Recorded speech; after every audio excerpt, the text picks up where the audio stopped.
on. Shit, I blazing in the season. Got plenty food for thought. Just gotta watch who I'm feeding. Not been walking with them angels. So I guess I got this pistol for no reason. Niggas barely breathing, criticizing all my achievements. Won't make me weak. Nah, it won't make me slack off. These niggas baby fat soft. Better bear with it, so back off. I be ripping shit like sackcloth. Dump dogs all fucked out. Behind me say I'll cut full. No room for emotion. So I pour my heart out. This road hard, but I intend to stay. And if it ain't UPK, then they in the way. My niggas righteous, they real, they down to something. Flow so deep, you drown a motherfucker. He say he in the truth, oh yeah? Bro, this the home. And I don't hate them brothers, I'm just too loyal to my own. Plus what they believe, hard for me to follow. Don't rank me no head, and I ain't even inspired to live and sleep in hollow. So when they ask I'm UPK, you tell them absolutely. And I ain't trimming my ways for nothing, gotta execute me. Cause I can never die with my tail tucked between my legs. Shit I be thinking, watching my daughters tucked in their bed. They so smart, and Alana, she's so beautiful, but they ain't like other babies. And they daddy far from usual. Now I'm missing cause I'm about my father's business. It ain't about the shit I used to do in that 98 Navy and 10 leather seats. See, without wisdom, this world make you weak. I found out that the truth was bitter. The lies are sweet. Tried everything. I guess me and Lahana had to meet. Now I make the blind see, and I make the dead speak, and teach both my little girls the day that they lie with a man. They better bring me bloody bed sheets. Chaos snatch the time. This Glock match my headpiece, and I ain't trying to take him out, but I will defend this house or take a check. 144 in the black trench on some hitman shit. She call me 47.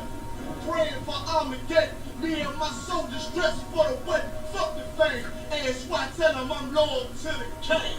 Until the righteous reign. Loyal to the king. I want that straight lane to break the chain. Loyal to the king. The devils can't have me, bitch. I'm loyal to the king. Bring that hot flame. You can say loyal to the king. Until the righteous reign. Loyal to the king. I want that straight lane to break the chain. Loyal to the king. The devils can't have me, bitch. I'm loyal to the king. Bring that hot flame. You can say loyal to the king.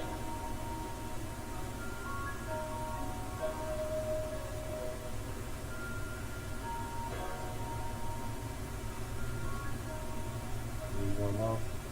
Okay.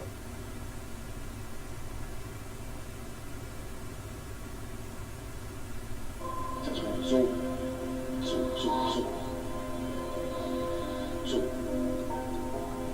All that only was to be a gangster. All that only was to be a gangster. The Lord said, flesh will live from the soul. So right now, All I ever wanted was to be a gangster. Little did I know I was in danger. Decisions that I made provoked the Lord's anger. Prayed to him all the time and I was just a stranger. All I ever wanted was to be a gangster. Little did I know I was in danger. Decisions that I made provoked the Lord's anger. Prayed to him all the time and I was just a stranger. All I wanted was to be a gangster. And shot call. To be known with them niggas letting shots off. Either that or the right hand to the top dog. Funny how we see vanity, not the lives lost. Can't be focused on a life that's hopeless. Out there pumping, not knowing the Lord will kill you for that hocus pocus. Used to roll with niggas that cooked up with referee. Same ones claim they love you. I had no life in jeopardy. And I know my mother wants success for me. But that D should take a girl straight to ecstasy. Remember running with bruh. Even though we did the wrong thing, my life would have been a lot different if I fell up on the wrong swing. Was too sincere for a wicked game. Shame the Lord's name. Now we afflicted with pain. All I ever wanted was to be respected by stand-up niggas. Not knowing that them handcuffs custom made the friend. All I ever wanted was to be a gangster. Little did I know I was in danger. Decisions that I made provoked the Lord's anger. Prayed to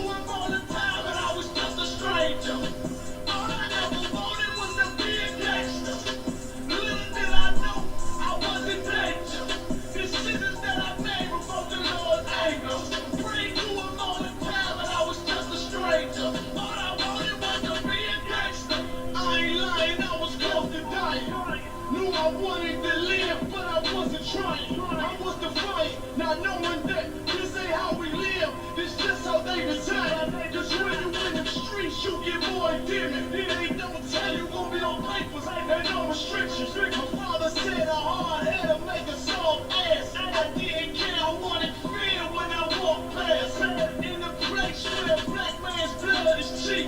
I thank the Lord for the day I was on Main Street.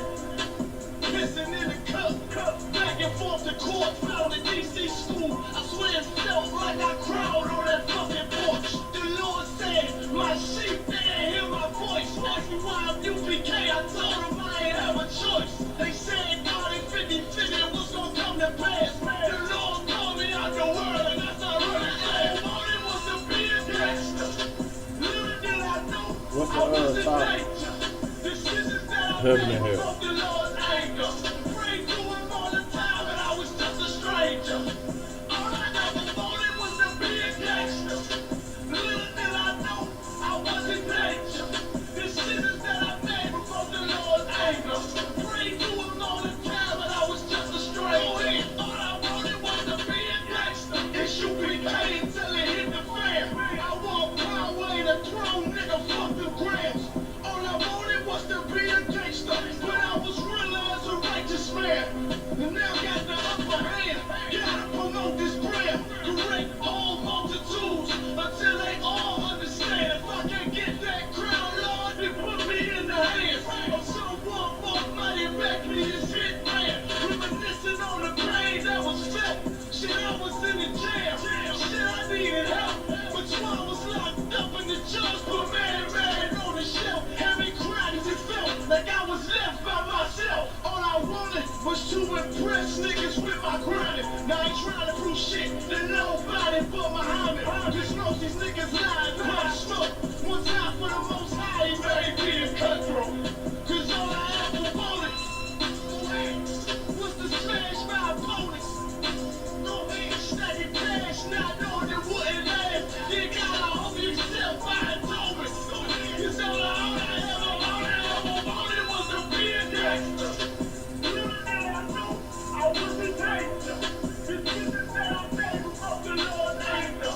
Prayed to him all the time, but I was just a stranger. All I ever wanted was to be a gangster.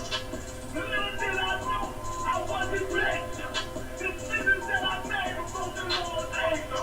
Prayed to him all the time, but I was just a stranger. All I wanted was to be a gangster.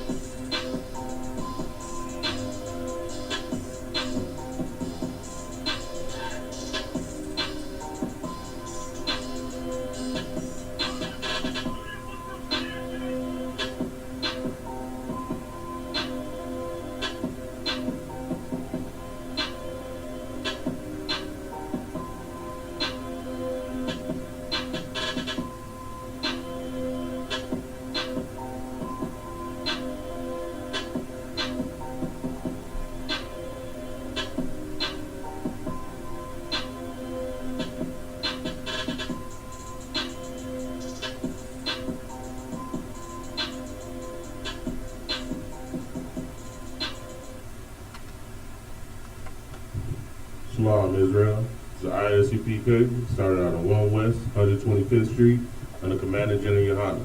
Since 1969, we've been teaching blacks, Hispanics, and Native American Indians the truth according to the Bible, that they are the 12 lost tribes of the nation of Israel. And we are not affiliated with any other group. All right, and we are located here at 5261 Delmar Boulevard, St. Louis, Missouri, 63108 in Suite A. We have 2 call-in numbers for the class tonight. The first number is 712-832-8330. And the second number is 425-436-6260. So, the pin for both numbers is 825-1636. All right. And let's see. Next week, from the 19th to 23rd, from the 19th to the 23rd,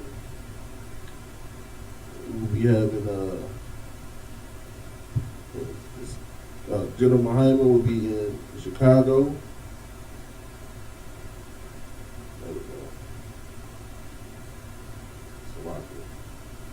Got the phone.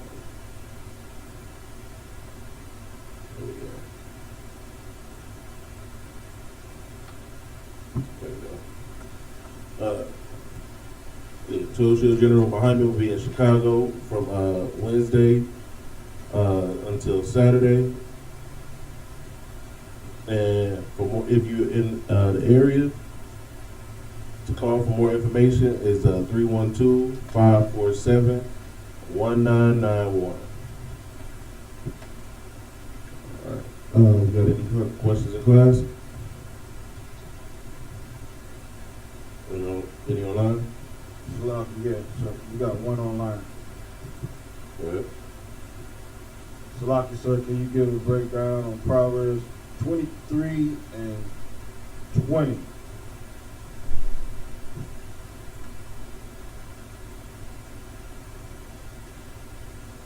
Proverbs 23 and 20.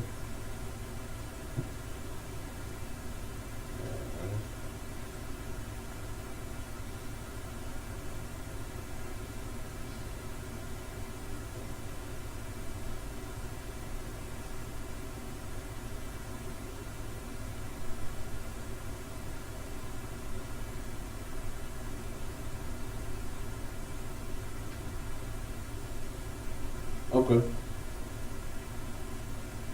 You go ahead and pull that one up.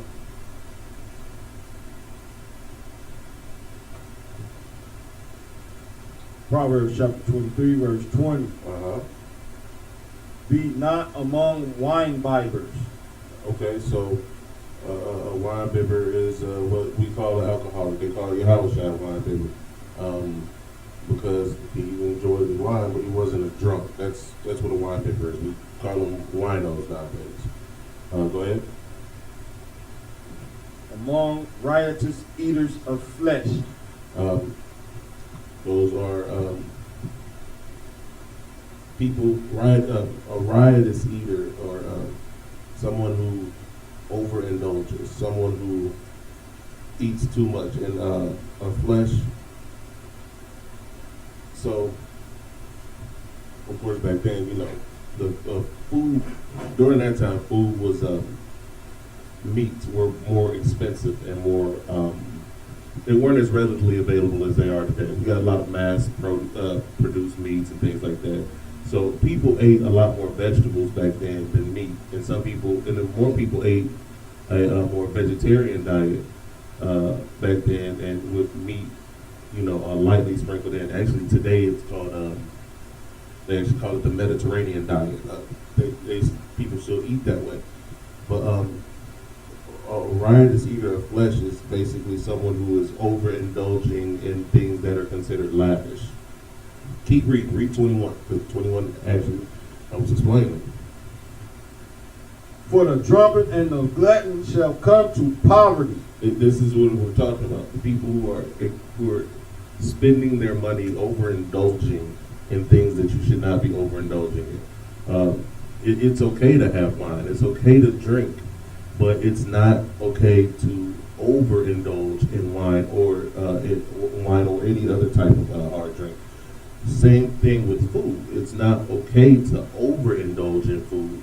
You should eat, but you should eat moderately. It's talking about people who do everything to the extreme. They want to, buy out the bar. They want to, get all of the nicest cuts of meat. And nowadays, they get their shrimps and their crabs and their lobsters and their filet mignon and things that are just extremely expensive, and then they eat and they engorge themselves on those things. So, like I said, 21 explains it perfectly well. You do not want to, don't be among those people. Don't be with those people, because birds of a feather flock together. You sit among the wine bibbers long enough, you go start doing what they do. You go start hanging. If you hang out with those people, you go start acting like those people. And you should come to poverty, because that's it. At that point, it's an addiction. It's a lifestyle you have to maintain. It's something that you cannot get away from.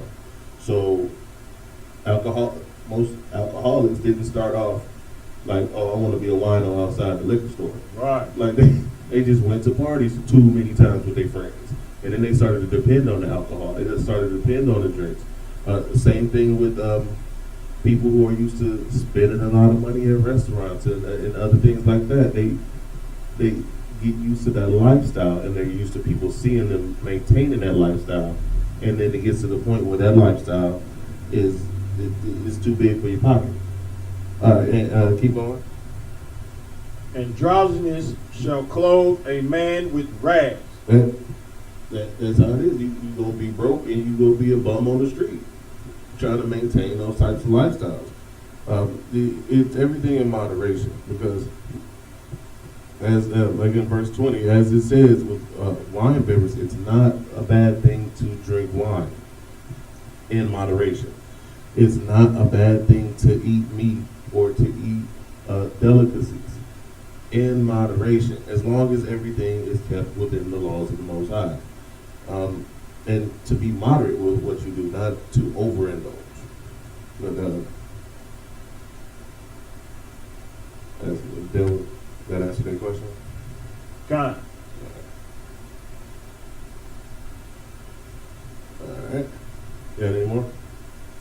That's it. All right. Stop right in there. So, basically, the subject tonight is heaven and hell. It's something that a lot of people think they understand, think they know about, and think they have a good idea what heaven and hell is. You go up into the sky and all this, pearly gates and all that stuff. That's not biblically what heaven is, and a burning place under the ground with a red man with a pitchfork. That's not hell. Right. Now, the reason that is so popular is because of a man named Dante Alighieri. Dante Alighieri wrote a poem called The Divine Comedy. It was broken up into 3 sections. First section was Inferno, then Purgatorio, and then Paradiso, or Hell, Purgatory, and Heaven. He wrote it in about 1300, and the reason he wrote it was because, well, of course he was an Italian, and actually, funnily enough, he wrote it in a dialect that was not seen before. It was a Tuscan dialect mixed with a Latin, and he called his new dialect Italian. This book is that where the idea of heaven and hell came from, is the birth of the Italian language, which is why, of course, in the Roman Catholic Church, it's boosted up. It's one of the most preeminent works of the time. But basically, he was on the run. He was a politician. Dante Alighieri was a poet and a politician. He was one of 6 governors who ran the state, and he got kicked out because his side lost.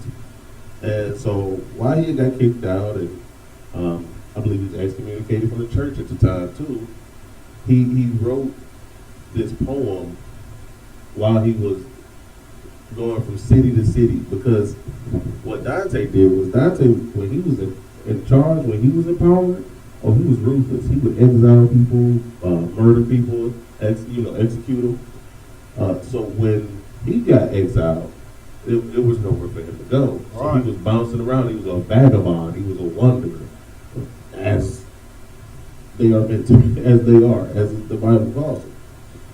And so Dante wrote this, and mainly what he was doing was he was writing.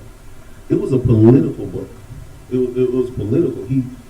Because if you when you go into the book, the people who are in Inferno, a lot of them are famous traitors, but then also his political adversaries. And that's where you get the 9 circles of hell from. That comes from his book. That it was never seen before that, and it was written from the medieval point of view.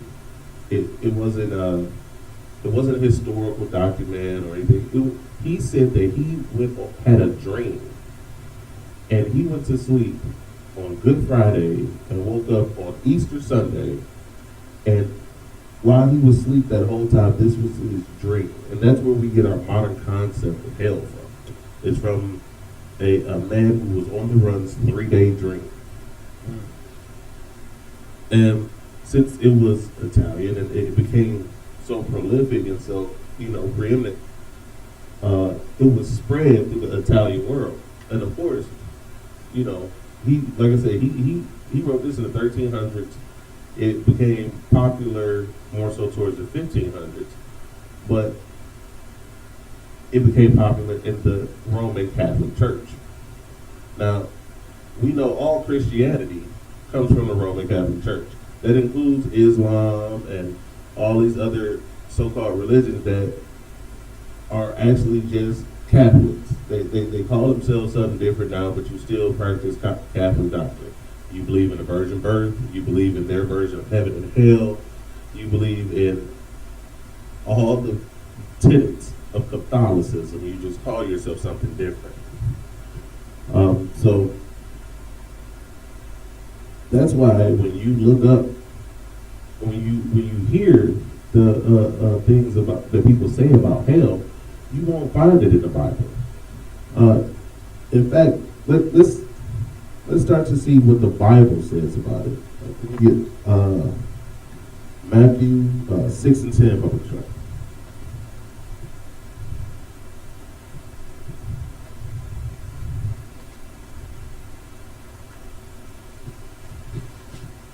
Now this is very important because this right here is in red letters. So these are the words of Yahweh or Christ or Jesus in English.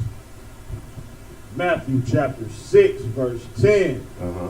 Thy kingdom come. Thy what? Thy kingdom come. Okay. Thy will be done in earth Uh-huh. as it is in heaven. So it says, thy kingdom come. Thy kingdom come where? On earth. This is not you go to the kingdom. The kingdom is going to come. And this is what he's teaching his disciples how to pray. And so one of the things that he's telling them that they should pray for is the kingdom to come.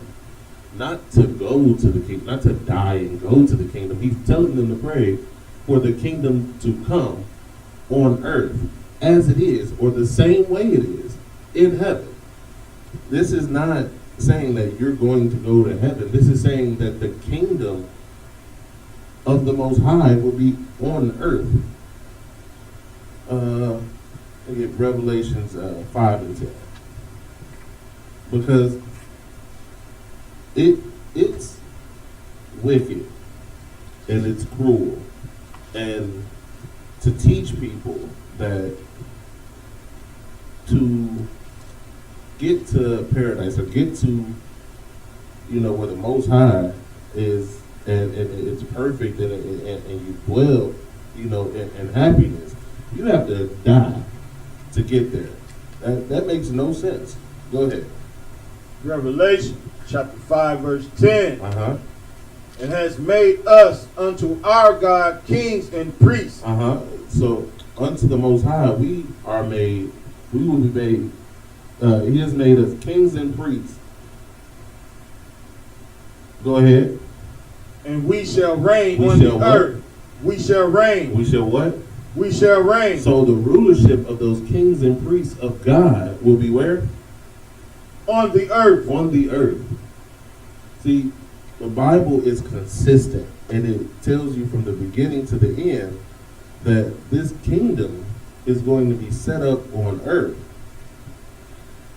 Because that's where the Most High has set up his kings and his rulers. It says, God, unto our God, kings and priests, and we shall reign on the earth. It doesn't say that we shall reign in heaven.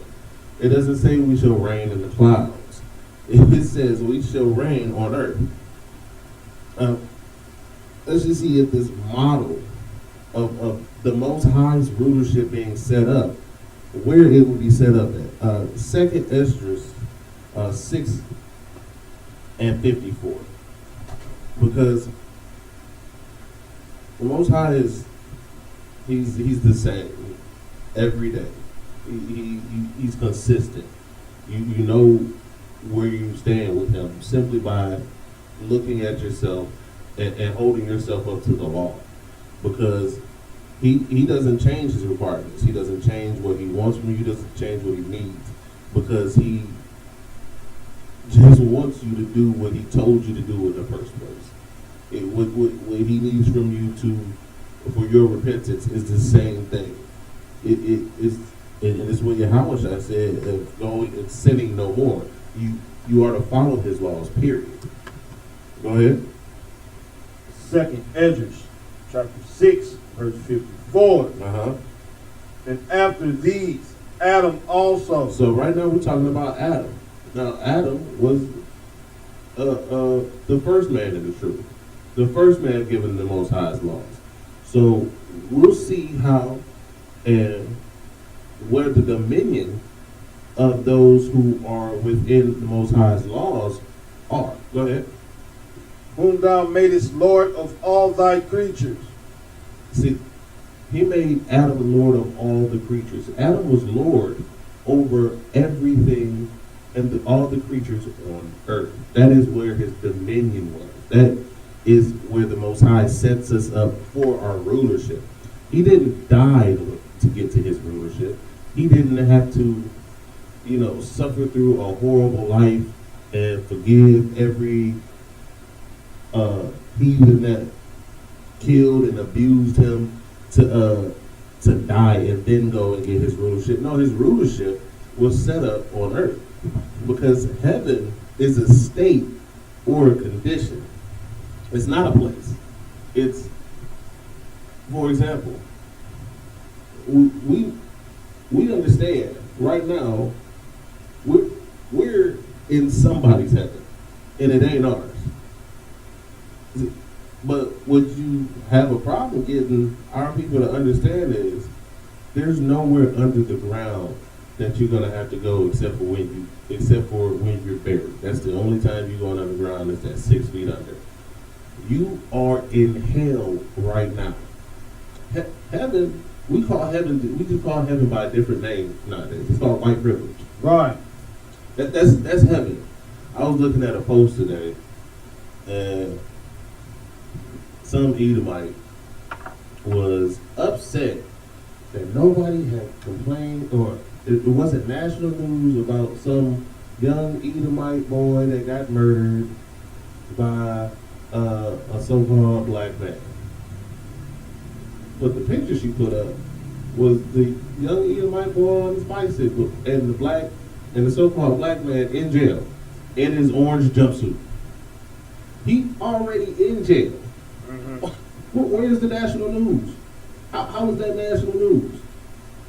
Okay, someone got murdered.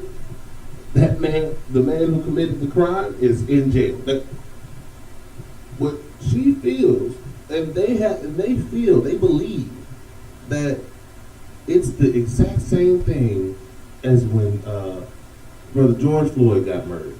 Same thing. They didn't wait 5 days to think about releasing the name of the murderer, let alone going after him and arresting him. That man was arrested the day that it happened, and he was in jail that night. So, but they feel that any slight against them, immediate harsh punishment, and it's just as bad as us killing you and walking home. That's because we are in their heaven. That's right. We're in their rest. That's why they don't, like I've always said, they come to work and do about 6 hours of smoke breaks and then 2 hours of work. Like, because they don't have to. They don't have to carry the weight we do, because we are the servants in this kingdom. And that is not the way it was meant to be. That's not the way the Most High set it up. You get Ecclesiastes chapter 10, verse 7. Because there is an order to things. And right now the world is out of order. This kingdom is truly ruled by the wicked. the world is not at rest. The earth is in turmoil because of who is running the earth. Ecclesiastes chapter 10, verse 7. Uh-huh. I have seen servants upon horses, Right? and princes walking as servants upon the earth. Okay. Young man, it says, I have seen servants on horses. Now, what do you think it means when it says servants? Gotcha. So like the Edomites. Right, that's one of them. But it means the heathens, because the heathens, all of them, Edomites, Elamites, Moabites, Ammonites, all of them, they're supposed to be servants. And it says that they're on horses. That means they're sitting at a higher status. Because you ride a horse, you know what I'm saying? You got some bread, you know what I mean? Especially in the context of the scripture where it says the servants sitting on horses and the princes walking on the ground. Well, if the choice is ride a horse or walk, the person with the horse or the person on the horse is the person who's sitting above, is sitting higher. And these people have their kingdom, right? Now it says they saw the princes walking on the earth. Now who are the princes? So like the Israelites. Damn right. So this is saying how that he saw the servants in the places of the princes and the princes in the place of the servants. That's what I mean by the world is out of order. It's not in place. We have people who have no. Actually, give me that slot. You know that scripture? I don't know what the what have thou to do with my law.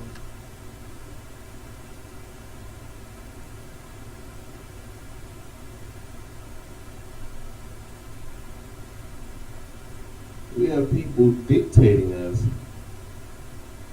to us what the Bible says and the Bible means, who honestly don't even have a right reading the Bible. They don't have a right to.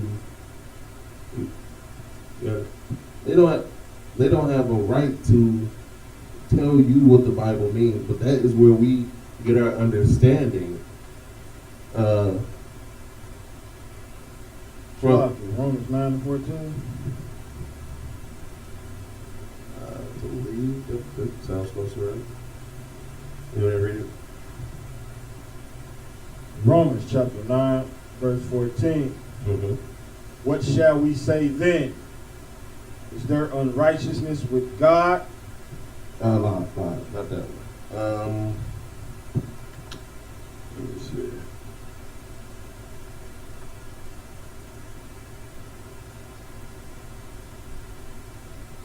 Not that one.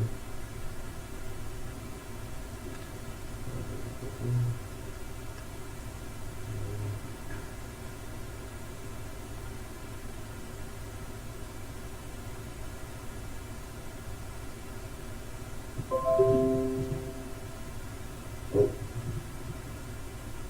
We'll get to it. Basically, Salak, uh-huh. Psalms 50, verse 16. Let me check that real quick.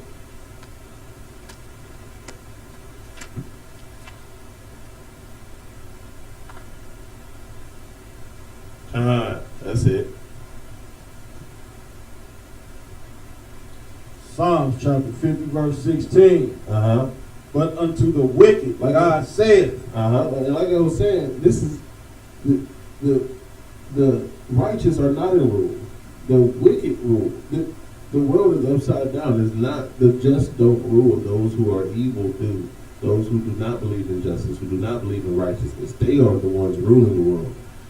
And it says, but unto the wicked, God said, go ahead. What hast thou to do to declare my statutes? what in the world do you have? Like, what reason do you have to even say my statutes? Go ahead. Or that thou shouldest take my covenant in thy mouth. There is no reason for the heathens to have the words of the Most High in their mouth at all. Kenneth Copeland, Joel Osteen, Billy Graham, the Bible was not written for you, and the Most High is saying, what in the world do you even have to do with reading this book? That's right. This ain't for you. So we see that these people who don't even have the right to read this book tell us what this book says and what this book means. And we get from them our belief in what heaven and hell is. We get from them their meaning of John 3:16. We get from them the virgin birth. None of this stuff actually has anything to do with what the Bible is actually teaching. So this is why we have to break our people from the lies that were given to them, because the wicked have taken the statutes and the covenant of the Most High into their mouth. It doesn't belong there. I see. And again, that's where we get our idea for heaven and hell, and it's not found in the Bible. It's not the concept of heaven and hell comes from an exile's dream. It was a man's dream. He said he had a dream in the forest, and was that Virgil, who was a Roman poet, led him through Inferno and Purgatorio, and then Beatrice, a married woman that he was in love with, who was his idea of beauty for his whole life, led him through heaven, or Paradiso. Like that's where this comes from. Our ideas of heaven and hell that we have as a people come from a man's dream who was on the run, who had no right to even look in the book in the first place. Right. Sloppy. Let me, Go ahead. if I may. Go ahead. Before we just left off, we just read Ecclesiastes 10:7. What you bringing out so heavy, you drop down to verse 13. It reads, like you saying, this whole Dante's Inferno thing. Mm-hmm. It's foolishness. And the scripture talk about it right here. And it sums it all right up, right here, right where you just left. And that's it says, the beginning of the words of his mouth is foolishness. And the end of his talk is mischievous madness.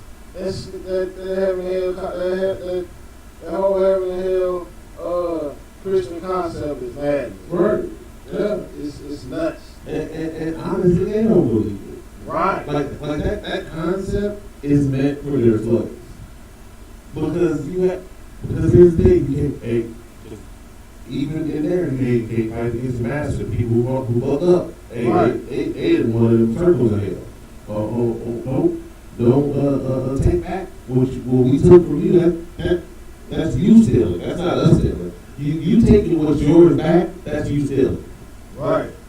So it's a layer for you, but hey, if you love the white man, it's a lot. Go ahead. And another note, that's basically adding to the word of the Most High. Right. You know what I'm saying? You talk loud and saying nothing, man. All right. Like that's all it is. Their idea of heaven and hell is not in here at all. Right. Like at all. The entire thing is made up. It's completely made up out of whole cloth. Like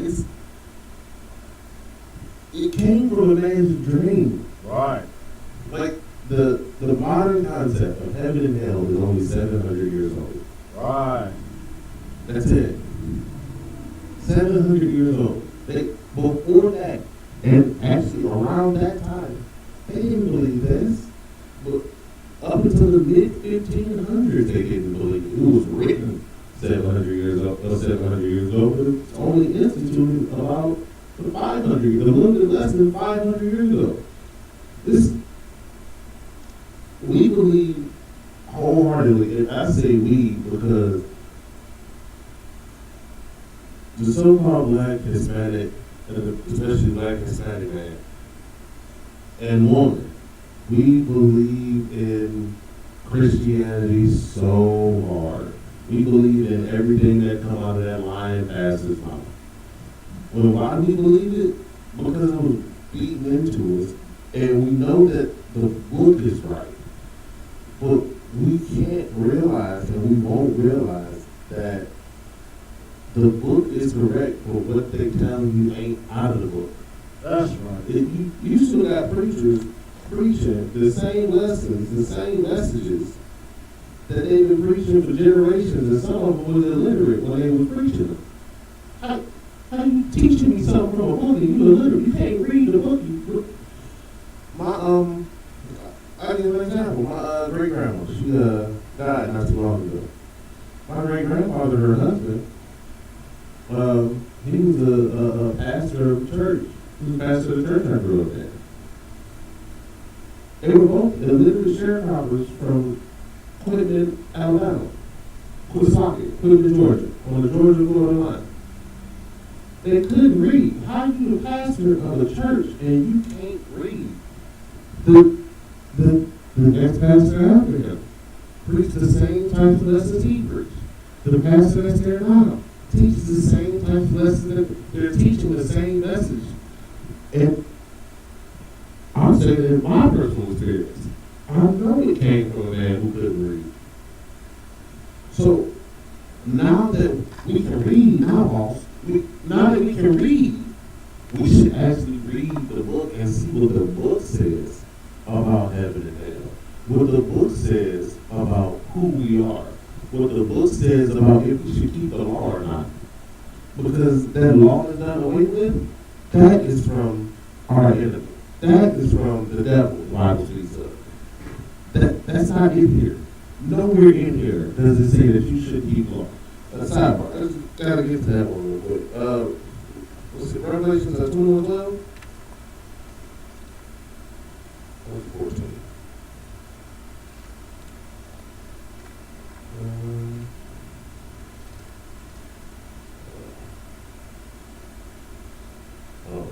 We're trying to get it right.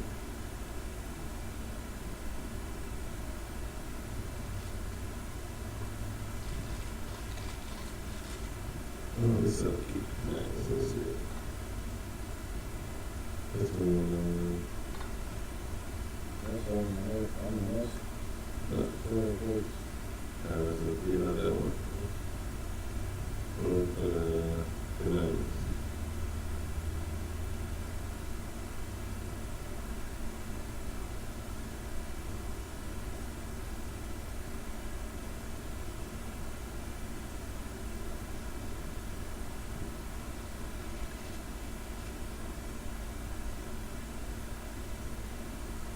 Uh, 22 and 14, that's what it is, that's 21, 22 and 14. So this is the last chapter in the Bible. Like I said, the Christians will have you believing that the law is done away with. But if you go to the last chapter in the Bible, this is 7 verses before the last word in the Bible. Go ahead and read what it says. Revelation chapter 22, verse 14. Blessed are they that do his commandment. That what? Do his commandment. Go ahead. That they may have right to the tree of life. And may enter in through the gates into the city. So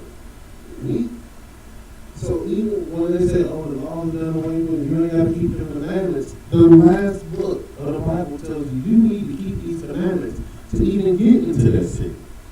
And we understand that we need to read our book. We need to not only read our book, we need to come where the men of the Lord teach the the book so we can get an understanding of it. Because you have to be taught. You can't just, when you pick up this book and you just read it on your own, you tend to go towards the popular opinion because you already have a general idea. Because this is the Bible. This is the most printed book in the history of the world. It's in every language. Why? Because our people are everywhere in the world. We're scattered, so they had to get to us. But we need to pick it up and read it and be taught by men who know what they're doing, who know what they're teaching, because we've been led astray on it so much. We need to get rid of what we believe we know about the book, and we need to sit at the foot of men who are greater than us and learn what the book actually is saying and what it actually means.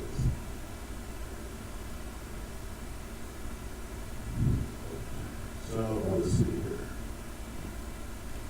Can I get I have you read Revelation 21 and okay, so read Revelation 21 and 1. This is some more on heaven. So 21 and 2. Revelation chapter 21, verse 2. Uh-huh. And I, John, saw the holy city, New Jerusalem. Uh-huh. This is where Yahweh will be reigning from. This is where the Most High's kingdom will be set up. In the New Jerusalem. Go ahead. Coming down from God. Doing what? Coming down from God. Okay, so it's coming down. The New Jerusalem is coming down from God. Go ahead. Out of heaven. In heaven. Out of heaven. We gonna be up there flying around with angels and wings on our backs. Out of heaven. So it's coming down out of heaven. The Most High is sending the New Jerusalem down out of heaven. Go ahead. Prepared as a bride, adorned for her husband. Now we know in modern society what that looks like. That is stunning. That means it's beautiful. It is gorgeous. Whenever you go to what they call the wedding ceremony nowadays, right? When the bride comes into the room, when she's adorned for her husband, everybody stops what they're doing and just watches and just looks. That's this New Jerusalem. It's going to be beautiful. It's going to be great, and it's made just for the nation of Israel. That's right. Go ahead. I'm down 14. Let's just go ahead and see how the city looks, because it's Starts at 12. kind of. Yeah, go ahead and down to 12. And it started at 11. More glorious. Go ahead. Verse 11. Having the glory of God, and her light was like unto a stone, most precious. See, this like we were saying, it's going to be beautiful. It's going to glisten in the noonday sun. It is going to be that thing. Go ahead. Even like a jasper stone, clear as a crystal. It's going to shine bright like a diamond, in the words of God. Like it's more than what you could ever hope or dream to see. These are the best words that he could come up with to describe it. It's going to be magnificent and radiant. Go ahead. And had a great wall. It had a wall, great and high. Now, there's only one reason to build a wall great and high. And Donald Trump is trying to do it right now. It's to keep people you don't want in there out. So this wall that's going to be great and high is going to stop some people from getting in, and it's going to allow some other people in. Go ahead. and had 12 gates. Now, of course, we understand that a gate is an entrance through that wall. It is a way in. Go ahead. And at the gates 12 angels. This is going to be border patrol. Not everybody can get in. You cannot just get in. There's a wall for a reason. Everybody ain't coming in. We're going to have our own CBP. Don't worry, we'll be all right. It had a wall great and high with 12 gates and 12 angels. Now, let's see who's supposed to be in this city. Right. And names written thereon. So it's names on there. See, that's how you know who's supposed to be in there, because their name is up there. Go ahead. Which are the names of the 12 tribes of the children of Israel. See, this is heaven. And it's going to come down, and it's going to be the New Jerusalem. And it is made for the 12 tribes of the children of Israel. Now, let me get an Old Testament view of heaven, because heaven isn't just described in the New Testament. It's described all throughout the Bible, because we have been waiting and wanting that since we became a nation. Let's see here.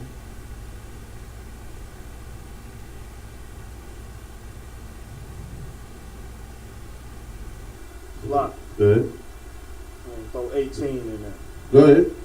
Verse 18. Mm-hmm. And the building of the wall of it was of jasper, and the city was pure gold, like unto clear glass. That's just, Verse 19. that's good. And the foundations of the wall of the city were garnished with all manner of precious stones. The first foundation was jasper, the second sapphire, the third chalcedony, the fourth an emerald, Oh, keep going. the fifth sardonyx, the sixth sardius, the seventh crystolite, the eighth beryl, the ninth a topaz, the 10th a chrysoprasus, the 11th a jacinth, and the 12th an amethyst. So we see that this wall, this city, has 12 gates, 12 angels, 12 names, 12 foundations. It goes on, and each of the pearls, each of the gates have different. See, it all goes back to the 12 tribes of the children of Israel. And this is a lot of gold and jewels and gems. Salah, you gotta throw the gates in there. Go ahead, throw the gates in. Throw the gates in. Verse 21. And the 12 gates were 12 pearls. Every several gate was of one pearl. And the street of the city was pure gold, as it were transparent glass. These gates are solitary. It's not multiple pearls, but it's one pearl. Man. That's a gate. Now again, just even looking at this city as well. Let's go to Isaiah chapter 14, and we'll see, because it all got a couple somewhere, right? So let's see where the city will get its wealth from. Go ahead. 14 verse 1. Isaiah chapter 14 verse 1. For the Lord will have mercy on Jacob. On who? Jacob. See, this is, again, just like in Revelations, this is about Israel. Go ahead. So he'll have mercy on Jacob. Go ahead. And will yet choose Israel. And in the end, he's still going to choose Israel. It don't matter. At the end of the day, the Most High made his choice. He chose Israel. We didn't do anything to get to be that choice. We just so happened to be lucky enough for the Most High to choose us. It is His election. It was His choice. And we did nothing so great that made us His choice. And I mean, that's His will. I'm not going to say anything against it. Hell no. So He said that He will yet choose Israel. Keep going. And set them in their own land. See, right now, not only do we not have our own land, we don't even know we Israel. So this still ain't happened yet. This still is yet to come. So we are definitely talking about a future prophecy. Keep going. And the strangers shall be joined with them. So the other nations will be joined with us. Keep going. And they shall cleave to the house of Jacob. They gonna hold on to us, cause the world that they coming from, after Yahushua returns, oh, they are going to hold on to us for dear life, because that's the only way they will survive. Keep going. And the people shall take them. The people of Israel, we will take them. Go ahead. And bring them to their place. And they come into our place. Go ahead. And the house of Israel, right, shall possess them. Another word for possess is own. So we will own them. We will possess them. Go ahead. In the land of the Lord. So this is righteousness. This is the kingdom that the Lord that God is sending from heaven. Yahweh is sending a kingdom from heaven, and the heathens will cleave to us, and we will own them. Go ahead. For servants and handmaids. See, we will own them as slaves. It's cut and dry. It's very clear that this is the kingdom of heaven. This will only happen to the kingdom of heaven. That's right. And that kingdom will be on earth, because we will be taking them into our land. This right here is why your Christian pastor will not take you to the Old Testament. It talks about heaven in the Old Testament. It talks about everything in the New Testament, because the New Testament is just a reiteration and a further explanation of the Old Testament. They're taking what's written in the Old Testament and delving deeper and giving spiritual meanings to the written laws and the words of the prophets. They're fulfilling them and showing how they are to be enacted. That's what a fulfillment is. It's you're doing it. You're carrying it out. You're being an example of it. Right. Go ahead. And they shall take them captive. Whose captives they were. So the people who hold us in chains to this day, they will be wearing the chains. That's right. That's obviously the captives. So this right here is telling you that Israel, in the day before Yahushua returns, will be captives. Because if they already were out of captivity, it would be no backlash. There would be no need for them to take them as captives. But we see in this day, we will be holding the people who held us. We will take them captive, whose captives we were. Go ahead. And they shall rule over their oppressors. That's a beautiful thing. Damn right. That's almost that's about as beautiful as the description of that city. Just that fact in itself. But you know, the thing is, even in that, it's still going to be better for them than it was for us. Right. Because we're right. We will be a righteous kingdom. Right. We won't be running around raping their women and children and men. We won't be running around castrating. Oh, they're going to get beat when they don't follow them laws. But they're not going to be harmed unjustly. They're not going to be worried about their children being murdered in the streets for no reason. Right. Because when we take them as captives, see, It's a lot. go ahead. And what you bringing out is heavy because that's what them devils think in their mind when we bring the truth out. That is this gonna happen to me? No, we ain't gonna rape your kids. You know what I'm saying? All that craziness you did, eat your flesh, and all this wickedness. Nah, but our kingdom gonna rule forever. That's right. That's the trick to it. So, Right. You know what I'm saying? You're right, and that's the thing. It's yeah, we're gonna rule forever, and we're gonna be righteous. And when you stay in line, then there won't be no problems. But as soon as you step out of line, Right. It's a lot. go ahead. Like Cap said, you drop that brown egg, you get your back beat. You ain't dropping no brown eggs around. Hey, keep going. White egg, Oh, you might just get one laugh. maybe You drop that brown egg, you getting towed down. all done. And actually, go ahead and read 3 for that. Khan Khan, Isaiah chapter 14, verse 3. Mm-hmm.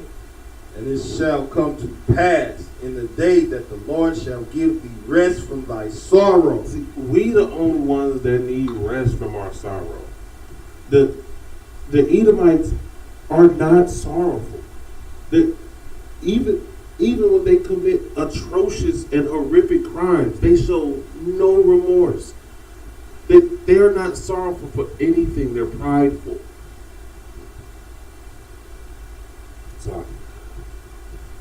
So too are all the heathens. Sorry.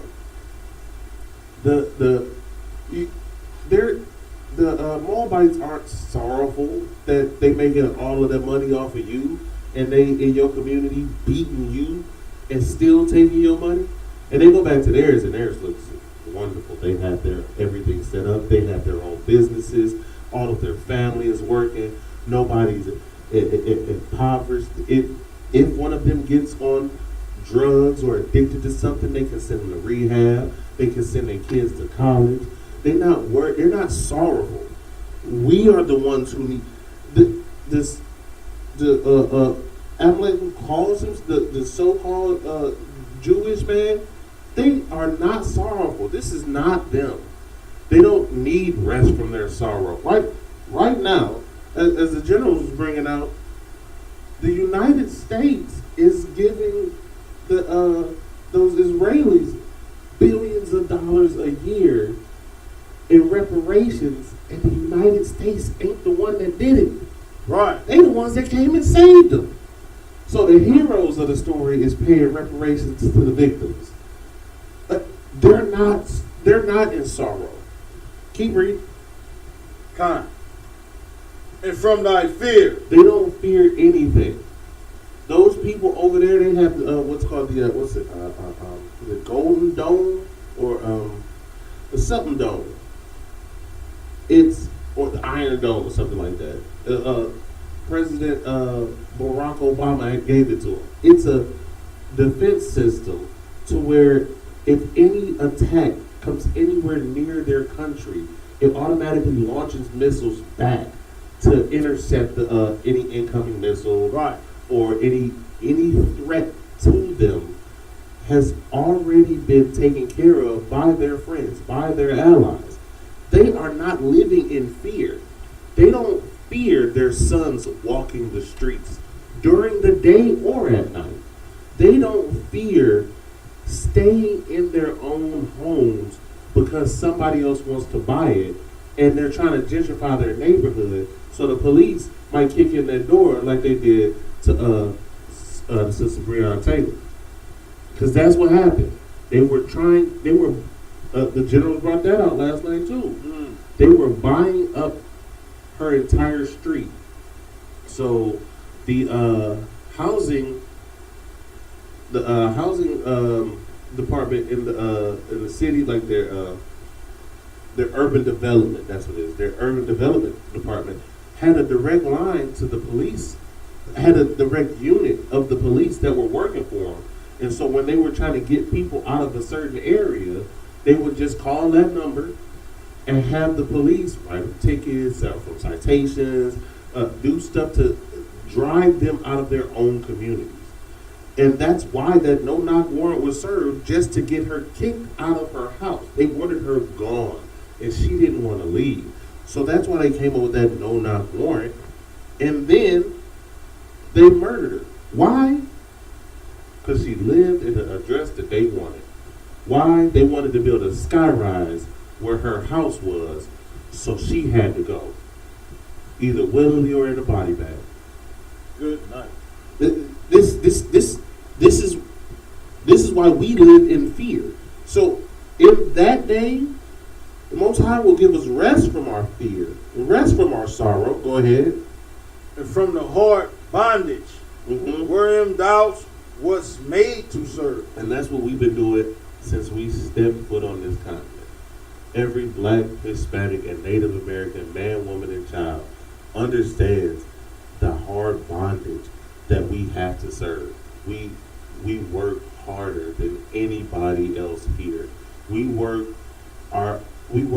from the sun up from before the sun up to Salakia. The way they used to say it from where I'm from, it would work from can't see to can't see. Where it was too dark to see in the morning until it was too dark to see at night. Like, that's what we do. We have to work that hard bondage. The other nations, they don't do that. They don't have to do that. They come here and their children are able to own businesses by the time they're 16 and 17 just because I have it. Or they have other people working for them just because they get 10 years without taxes. And then they just transfer the business over to another family member, and then they get another 10 years without taxes. We are the ones who have to struggle and work twice as hard to get half as much. This is not written about the so-called Jewish man. This is not written about the so-called Israeli man. This is written about who are called the blacks, Hispanics, and Native Americans, who are the true 12 tribes of Israel. Our people need this rest. They don't need a rest. They've been resting for hundreds of years. And they've been taking every bit of every drop of profit that you ever made. You made it for them. Their countries built all our hard work, all our back-breaking labor. It goes straight to them. Like the Capitals was bringing out, Jack Daniels.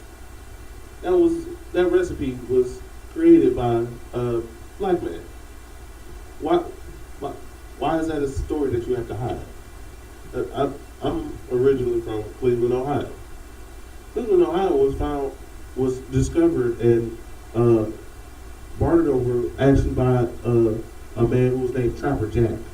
Moses Cleveland was his slave master, and he later came up, and then that's how the name of Cleveland was Cleveland, and then they built a great statue. But no, he wasn't the discoverer or founder of the city. He didn't establish the city. It was established between the Native American tribes and a so-called black man named Trapper Jack. But they can't even just tell you, oh yeah, no, he found it. Like, yeah, I took over everything, but they won't even tell you that part. They have to take everything. They have to take everything you own. A so-called black man invented the incandescent light bulb, but he worked for Thomas Edison, and since he worked for Thomas Edison, his intellectual property was the property of Thomas. His brain, his mind, the thoughts he had were owned by this man. This is the hard bondage, and this is the work that we need the rest from. They don't need a rest from anything. They have gotten their rest. Next verse I want to go to is Ecclesiastes 3, and we're going to start at 16.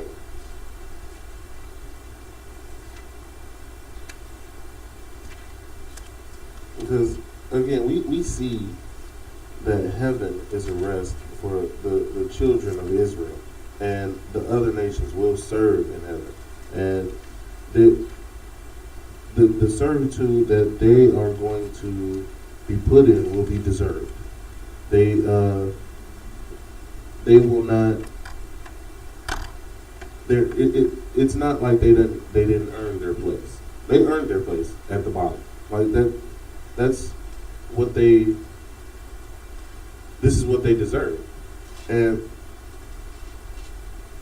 our people, for some, again, because of the Christian church, believes that when you die, you go to heaven, and then you stay up there. And honestly, I don't even get like a lot of their beliefs about, like, they don't even believe what they say they believe about heaven. Like, 'cause I done met so many people who know that their family was living wickedly, even wickedly by Christian standards. Like, they living like drug dealers, and died during a shootout over territory. Oh, I know we in heaven. How? Right. Like, how does that judge? What do you mean? Oh, he was a good person.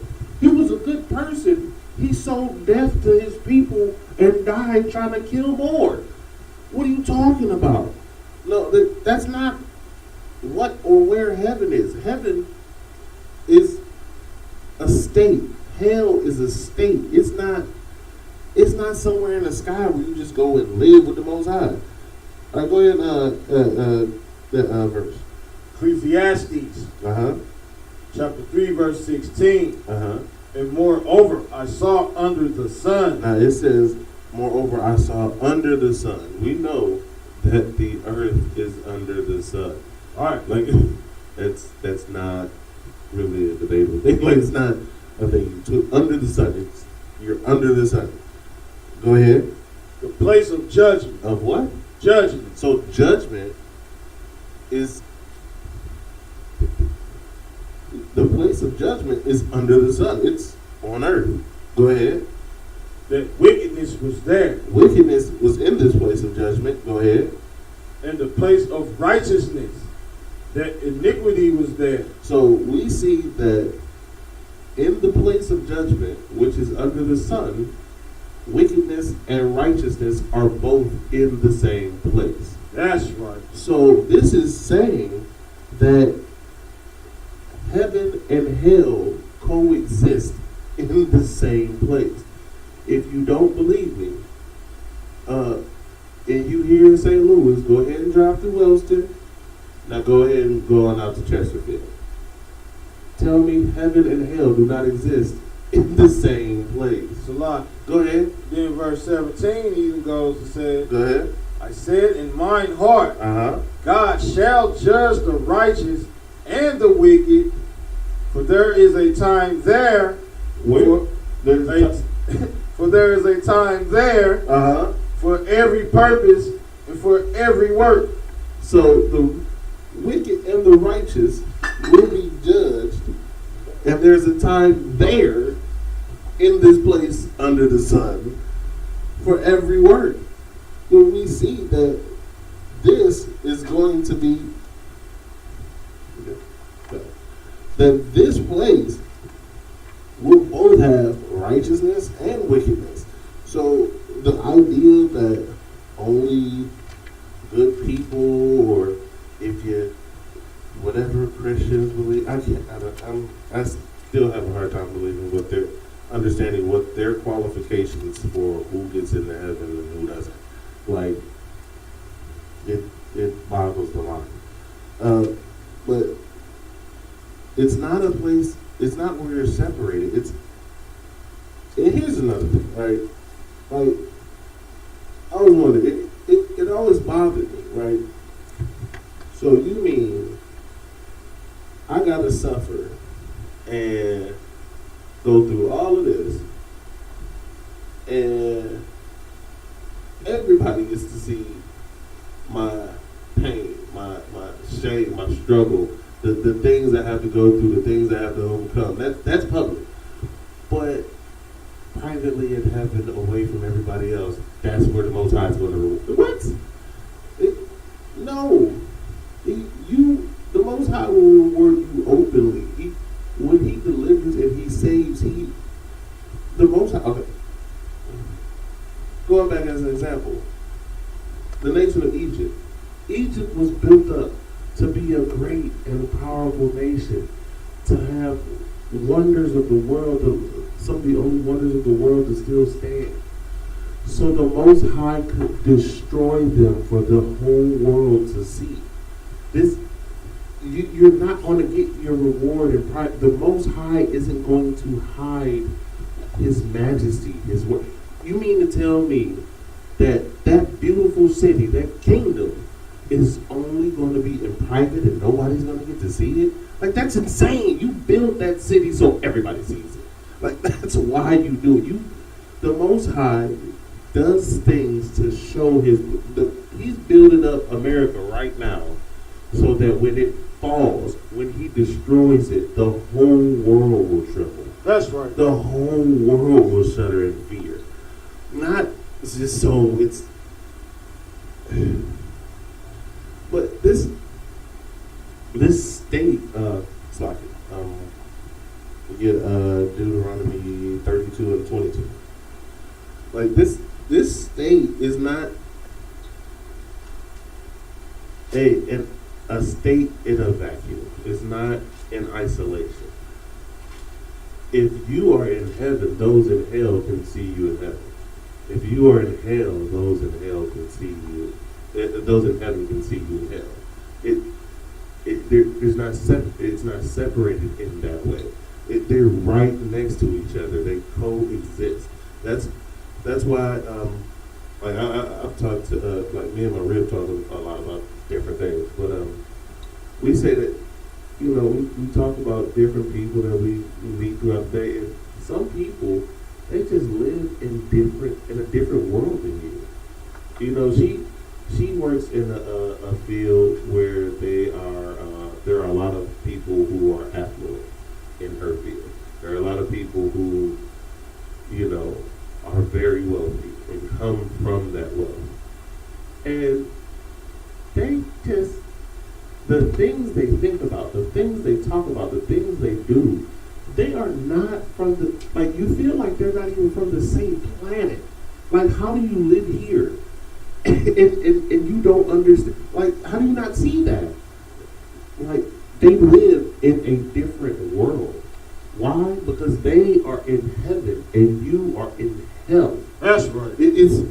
You just don't understand that you're in hell. You think that you're in this, and this is why our people keep fighting for equality. They think that these people see the world the same as they know. They drove by your block and saw something completely different than you did. That's right. They don't even they don't even see the things you see the way you see them. Not even close. You got that one? Con. Uh-huh. Deuteronomy chapter 32.